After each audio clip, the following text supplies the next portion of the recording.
Selamat sore, Assalamualaikum warahmatullahi wabarakatuh. Berjumpa kembali di channel Ayam Hias Kulon Progo. Pada konten kali ini, pada kesempatan video kali ini, saya akan mengajak teman-teman untuk melihat yaitu angsa keling saya yang sekarang sudah mampu menghasilkan anak. Yang mungkin teman-teman belum tahu ya, ini saya menunggu dari trah angsa keling saya ini sudah hampir 2 tahun tidak memiliki anakan, sedangkan di konten sebelumnya, konten angsa keling yang pernah saya unggah kemarin, yang ternyata peminat angsa keling itu sangat banyak. Jadi hampir setiap minggu itu ada yang mau memesan untuk anakan dari angsa terah keling ini. Teman-teman mungkin sudah tahu untuk ciri-ciri dari angsa keling tersebut, dan kemarin mungkin sudah pernah melihat dari sifat agresif angsa tersebut, yaitu angsa keling itu identik dengan angsa yang sangat agresif, buas, dan sensitif ketika ada pergerakan atau ada sesuatu yang mungkin mencurigakan. Namun di sisi lain, angsa ini di dalam kesepuhan orang Jawa memiliki kepercayaan sendiri ya teman-teman. Ini bisa dijadikan untuk penangkal tolak balak sesuatu hal yang berkaitan dengan mistis. Nah, di sini teman-teman mungkin tahu, kemarin sudah pernah saya jelaskan, angsa keling yang terah saya itu sebenarnya hanya ada di jantan ini, dan yang betina itu kemarin saya nyari, ini pun juga susah, dan ini mungkin sudah saya anggap cukup lumayan, walaupun saya sendiri kurang puas dalam bentuk suaranya. Nah, di sini di angsa yang betina ini suaranya belum sesuai apa yang saya harapkan, berbeda dengan yang jantan. Atau teman-teman pernah melihat konten Ayam Hias Kulon Progo yang pernah kita bikin. Nah, di sini yang jantan ini memang agresifnya itu sangat galak. Suaranya sendiri teman-teman bisa mendengarkan, membedakan. Angsa keling itu identik dengan suara yang sangat nyaring dan mudah sekali dia bunyi tanpa mengenal waktu, entah siang entah malam. Dan ketika ada sesuatu yang mencurigakan, entah sesuatu yang mungkin nyata dan sesuatu yang tidak nyata, itu angsa ini harusnya berbunyi nyaring dan sangat aktif sekali dalam mengeluarkan suaranya. Kemarin ini angsa ini, sepasang ini mengeluarkan 5 buah butir telur, dan ternyata yang menetas 2. Nah, di sini mungkin teman-teman kalau kita berbicara angsa, kita mungkin untuk diambil oleh manfaatnya yang secara umum aja, ini angsa ini bisa dijadikan untuk mengusir musang, untuk mengusir ular, dan untuk menjadi penjaga rumah sesuatu gangguan yang bersifat gangguan manusia. Namun di kalangan orang-orang spiritual, angsa ini memiliki kepercayaan selain yang bersifat umum tadi. Di sini teman-teman mungkin ketika ini angsa ini, mungkin teman-teman belum tahu ya, angsa ini juga dijadikan sebagai simbol kesetiaan dari sepasang angsa ini. Dan ini galak banget, ini memang galak banget. Jadi saya ulang, angsa ini bisa dijadikan simbol kesetiaan, dan biasanya ini dijadikan untuk srono ketika ada sepasang kekasih, sepasang orang yang mau menikah itu mempunyai neton yang sama, atau bisa disebut nunggal neton. Nah, nunggal neton itu kalau orang Jawa itu biasa disebut dengan pring sedapur. Nah, itu biasanya untuk penawarnya atau apalah istilahnya. Untuk srono atau untuk syarat ketika sepasang sejoli itu mau melangsungkan pernikahan, biasanya diberi syarat yaitu angsa 1 pasang. Fungsinya apa? Sebenarnya secara logika aja ya, saya berbicara secara logika.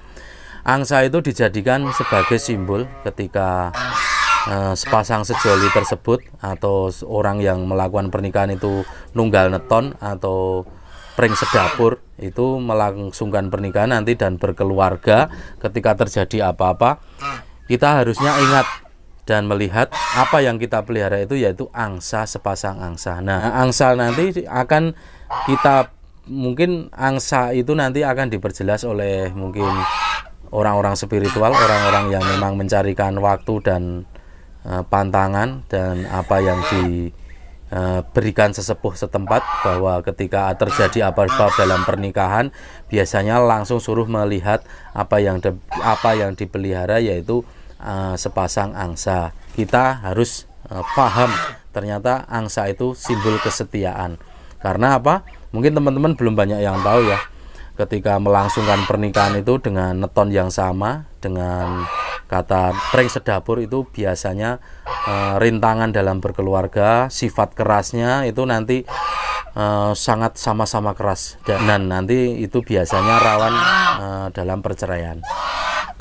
Karena banyak sekali pantangan dan nanti banyak sekali rintangan dalam menjalani keluarga tersebut, sehingga kasepuan itu disuruh untuk memberi syarat, yaitu memelihara angsa. Sebenarnya kalau saya secara umum itu, kalau kita tidak berbicara spiritual, itu dijadikan sebuah simbol bahwa angsa yang dipelihara oleh kalian itu adalah simbol kesetiaan. Jadi ketika terjadi mungkin bertengkar, mungkin terjadi apa-apa, kita harus ingat langsung kembali ke angsa, bahwa kita harus sama-sama membangun komitmen, sama-sama kompak, sama-sama saling memahami, saling mengerti dalam menjalani keluarga, agar terjadi yaitu sebuah kesetiaan dan kelanggengan saat menjalani bahtera rumah tangga, sehingga yang bisa memisahkan yaitu adalah usia. Nah, mungkin ini saya tambah ya teman-teman. Ini galak sekali nih, memang angsa itu galak sekali. Suaranya teman-teman bisa dibandingkan dengan angsa wareng yang pernah banyak ada di mungkin lingkungan teman. Angsa keling ini sangat susah teman-teman mencarinya, dan ini pun saya mencari betinanya aja saat ini belum ketemu yang sesuai. Nah, ayo keluar dulu keluar, ayo.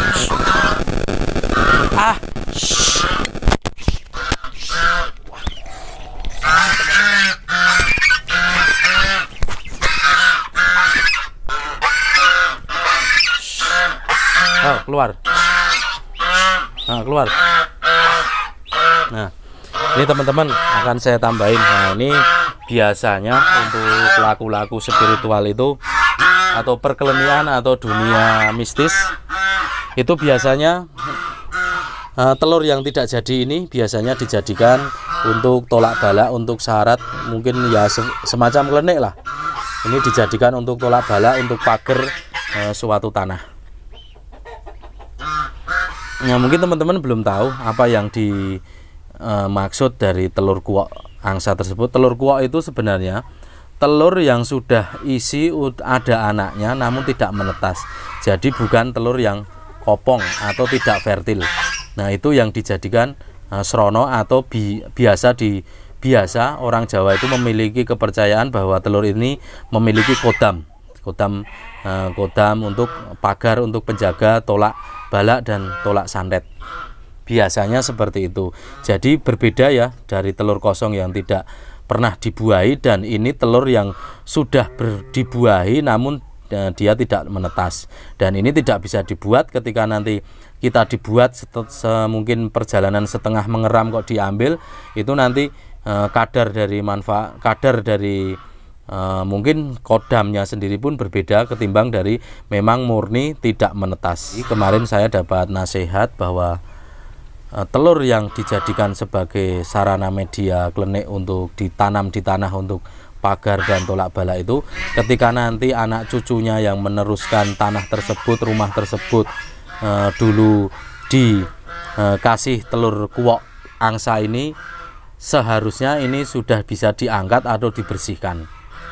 Jadi tidak boleh ketika yang memasang adalah bapaknya, mbahnya, namun yang meninggali kok anak cucunya, itu biasanya sangat rawan sekali ada sesuatu yang akan kembali.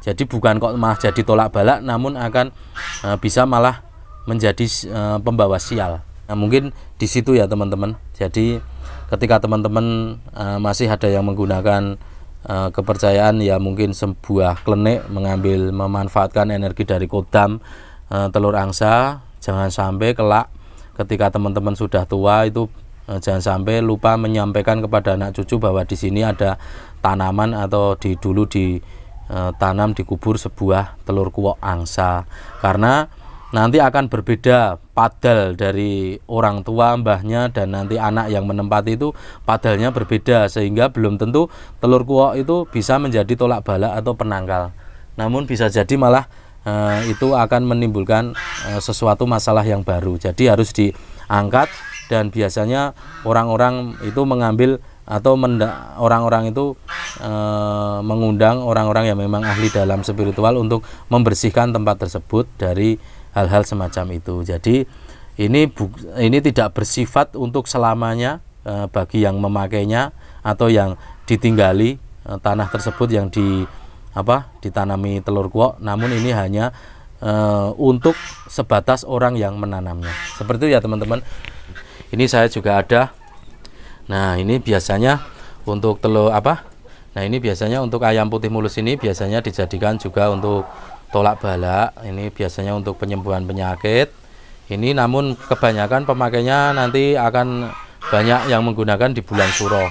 Jadi ini biasanya digunakan oleh orang-orang salah satu perguruan silat untuk menjadi materi atau media membaca karakter dari anggota pesilat tersebut. Sekian ya dari saya teman-teman, mudah-mudahan video yang pendek ini bermanfaat dan menambah wawasan teman-teman tentang dunia angsa, tentang mungkin sedikit dunia perklenian, walaupun saya juga bukan siapa-siapa dan ilmu saya juga tidak sebagai pakar spiritualis, namun saya sedikit tahu tentang masalah-masalah hal itu. Sekian dari saya, terima kasih. Assalamualaikum warahmatullahi wabarakatuh.